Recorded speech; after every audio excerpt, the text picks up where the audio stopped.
Home base cook आकी 2 मध्ये आपलं सगळ्यांचं स्वागत। आज आपण पाहणार आहोत झणझणीत काळ्या मसाल्याचं मटण आणि तरीदार रस्सा, एकदम परफेक्ट आणि एकदम टेस्टी। त्यासाठी आपण येथे 1 किलो मटण घेतले आहे।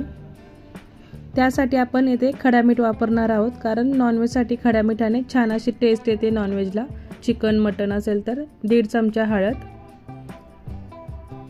ते छान असं मिक्स करून मॅरिनेट करून घेणार आहोत 15 मिनिट। त्यानंतर आपण मटण शिजण्यासाठी येथे 2 छोटे कांदे कापून तेलामध्ये परतून घेणार आहोत, म्हणजेच आपण इथे मटण सूप बनवणार आहोत एकदम साध्या सोप्या पद्धतीने। यामध्ये मी खडा मसाला किंवा दुसरे कोणतेही लसूण आलं पेस्ट अशी न वापरता एकदम साध्या सिंपल पद्धतीने मटण सूप बनवणार आहोत, जे आपल्याला घसा दुखत असेल किंवा सर्दी असेल तर त्यासाठी एकदम हेल्दी आणि छान असते। हे कांदा ब्राऊन झाल्यानंतर हे आपण मॅरिनेट केलेलं मटण तेलामध्ये छान परतून घेणार आहोत। वरतून थोडीशी कोथिंबीर टाकायची की जेणेकरून त्याला मस्तपैकी असा हिरवा पिवळा कलर हा मिक्स येतो, एकदम डार्क असा लाल कलर त्याचा बनत नाही। कोथिंबीर ही तेलामध्ये छान परतून घ्यायची आणि यावर आपण झाकण ठेवणार आहोत। पाणी न टाकता हे आपण त्याची मिठाच्या पाण्यामध्येच वाफ काढून घ्यायची, म्हणजे ते मीठ मटणामध्ये शिरले जाते आणि ते टेस्टी लागते।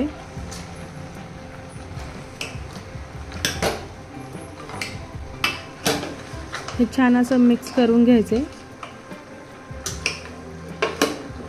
मिक्स करून झाल्यानंतर परत एकदा आपण यावर झाकण ठेवणार आहोत आणि मटण इथे मी टोपामध्ये शिजवलं आहे, कारण मटण सूप हे टोपामध्ये छान होतं।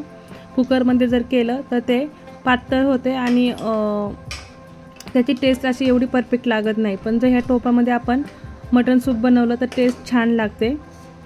पण एवढंच की टोपामध्ये शिजवायला मटणाला खूप सारा वेळ लागतो आणि कुकरला 8 ते 9 शिट्ट्यामध्ये होऊन जाते। तर येथे आपण ताट ठेवून त्यामध्ये गरम पाणी करून घ्यायचे आणि पाणी गरम झाल्यानंतर यामध्ये टाकून द्यायचं। मटणाच्या वरती पाणी गेलं पाहिजे एवढं पाणी आपण यामध्ये टाकणार आहोत।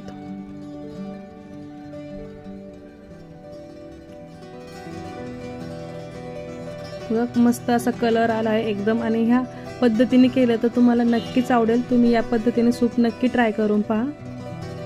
बारीक उकळी आल्यानंतर आपण यावर झाकण ठेवायचे, म्हणजे उतू जाणार नाही। आणि अर्ध्या पाऊण तासाने आपलं मटण छान शिजलं आहे आणि एक झाकण ठेवून आपण त्याला सेट होण्यासाठी ठेवूया। तर मस्तपैकी आपलं मटण शिजलं आहे आणि तुम्ही पाहू शकता एकदम परफेक्ट असं आपलं मटण सूप तयार आहे। तर आपण आता काळ्या मसाल्यासाठी वाटण काढूया। तर इथे मी 4 कांदे फोडून मस्तपैकी असे गॅसवर भाजून घेतले होते आणि जाळीवर भाजून घ्यायचे, जेणेकरून आपल्या गॅसचे जे बर्नर आहे तो खराब होणार नाही। खोबरंही तेलामध्ये छान परतून घ्यायचे, चांगलं ब्राऊन असं भाजून घ्यायचे। त्यानंतर आपण इथे भाजकी चणा डाळ वापरणार आहोत, याऐवजी तुम्ही इथे फुटाणेही वापरू शकता। तीही तेलामध्ये थोडीशी ब्राऊन होईपर्यंत परतून घ्यायची।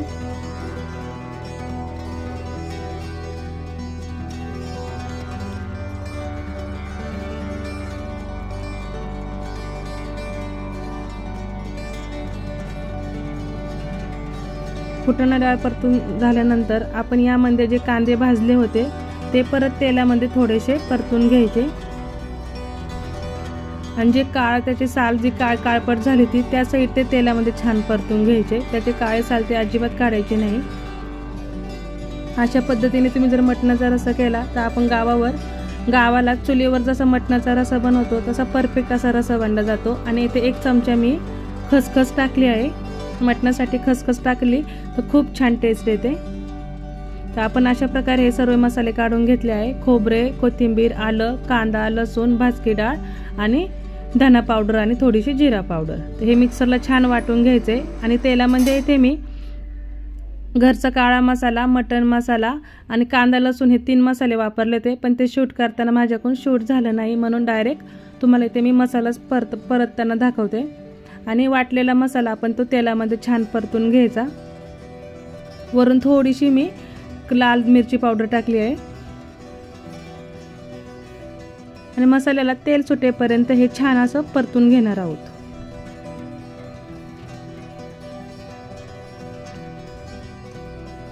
आणि आपला मसाला परतल्यानंतर आपण जे शिजलेलं मटण आहे ते त्यामध्ये टाकून घ्यायचे आणि छान असं परतून घ्यायचे उकळी येईपर्यंत। आणि मटण शिजतानाच आपण मीठ मॅरिनेट करतानाच मीठ टाकलं होतं, म्हणून इथे मी मीठ टाकले नाही।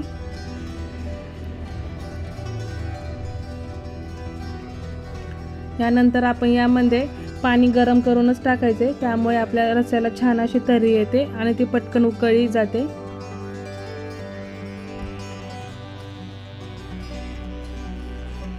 बघा मस्त अशी आपल्या रस्स्याला तरी यायला लागली आहे।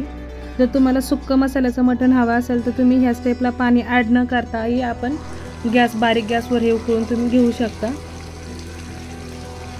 थोडीशी कोथिंबीर आणि एकदम रस्स्याचं बनवायचं असेल तर आपण ही उकळी आल्यानंतर यामध्ये पाणी ॲड करायचे।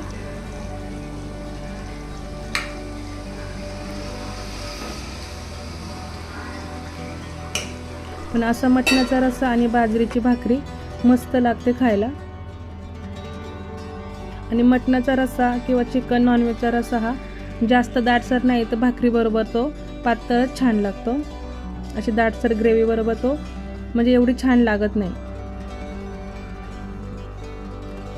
अशा पद्धतीने पाणी ॲड केल्यानंतर वरून आपण थोडीशी गार्निशसाठी कोथिंबीर टाकणार आहोत आणि बारीक गॅसवर त्याला साधारणतः 5 ते 7 मिनिटं छान असं उकळून घ्यायचे, कारण आपण यामध्ये वरून पाणी एक्स्ट्रा ॲड केलेलं असतं, ते पूर्ण एकजीव होईपर्यंत ते उकळून घ्यायचे।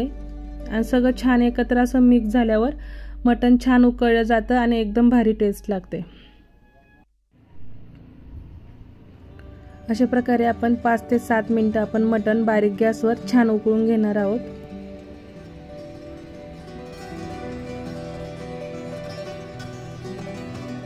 मटणाला बघा आपल्या छान अशी मस्तपैकी तरी आली आहे।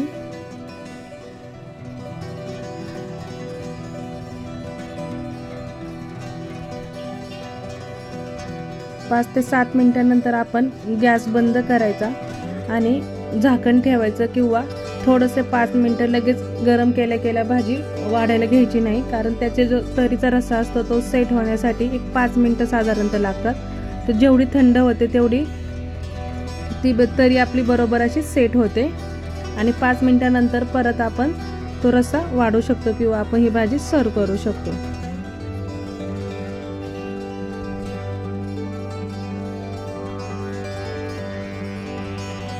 अशा प्रकारे आपला तयार आहे झणझणीत काळ्या मटणाचा रस्सा।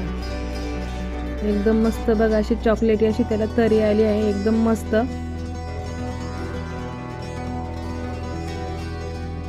आपण इथे आता गॅस बंद करणार आहोत। जसं आपण गॅस बंद करू तशी ती तरी हळूहळू अशी एकदम सेट होते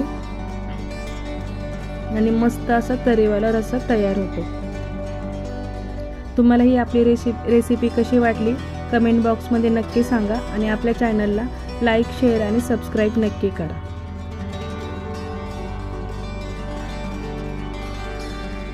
वरतून थोडीशी कोथिंबीर घालूया आणि मस्तपैकी आपण बाजरीच्या भाकरी बरोबर सर्व करूया।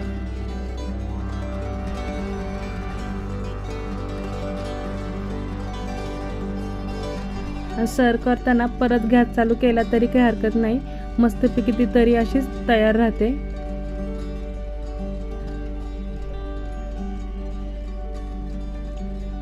झणझणीत मटणाचा रस्सा, सुक्क मटण, मटण सूप, बाजरीची भाकरी, भात आणि कांदा, टोमॅटो, काकडी आणि लिंबू एकदम भन्नाट अशी टेस्ट लागते।